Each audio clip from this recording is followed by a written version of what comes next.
Turning south of the border, one of the largest campus protests appears to be ending in California. Police at UCLA and Los Angeles confirm hundreds of protesters have been taken into custody.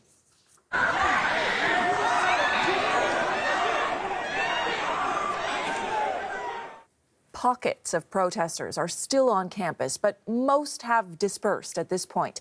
A heavy police presence remains. The California Highway Patrol and the LAPD moved in before dawn to begin making arrests.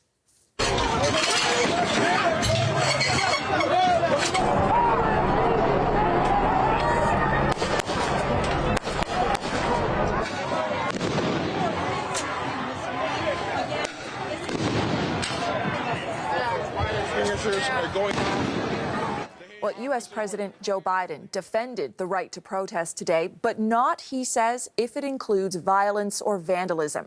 It comes as this campus unrest over the Israel-Hamas war is quickly becoming a larger political issue in the United States. CBC's Richard Madden has more on that from Washington.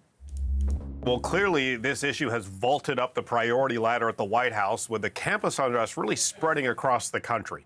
President Joe Biden finally denounced the violence and vandalism that's been part of these campus protests in that surprise address. Now, I'm saying it's a surprise because this event was not on his public schedule this morning. Even prior to this, Biden made just one passive comment, leaving the reaction to his officials or through a statement. And that's really been frustrating many Democrats who are demanding the president speak up sooner, while Republicans are now trying to tie the chaos to Biden's leadership.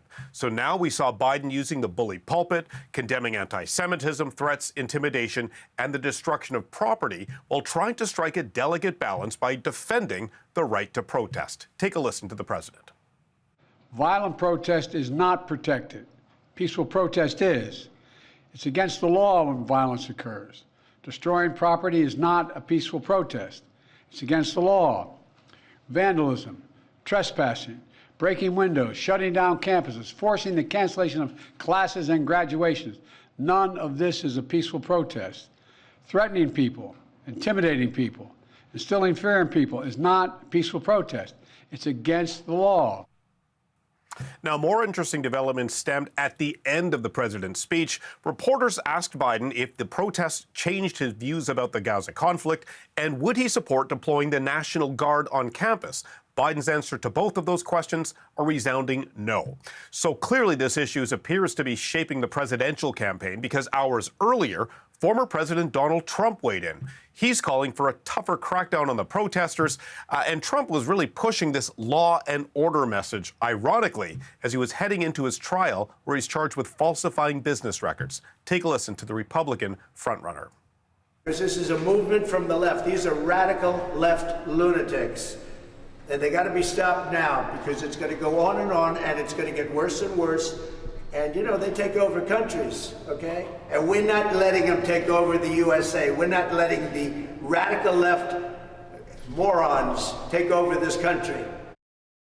So two different approaches by two presidential contenders, and clearly presidential politics playing out in real time as this campus unrest continues. And Richard, meanwhile, the House of Representatives has overwhelmingly passed the Anti-Semitism Awareness Act, and it's a bill that redefines what's considered to be anti-Semitism. So what are the next steps for this bill? Yeah, well, this bill now heads to the Senate, where its fate is unclear. But last night, you're right, Andrew, the House overwhelmingly passed the Anti-Semitism Awareness Act. Now, this is a bill that would mandate schools to use the definition of anti-Semitism by the International Holocaust Remembrance Alliance to enforce anti-discrimination laws.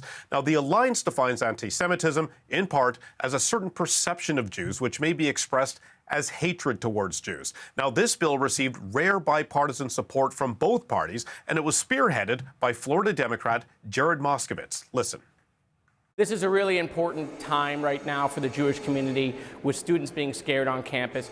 It's a win for him, but this bill is controversial, not because it opposes anti-Semitism, but critics, including some Jewish lawmakers and America's Civil Liberties Union, are opposed to it.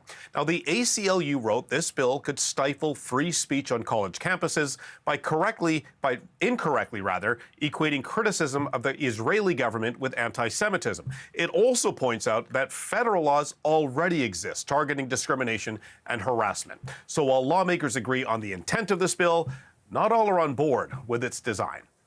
CBC's Richard Madden in Washington.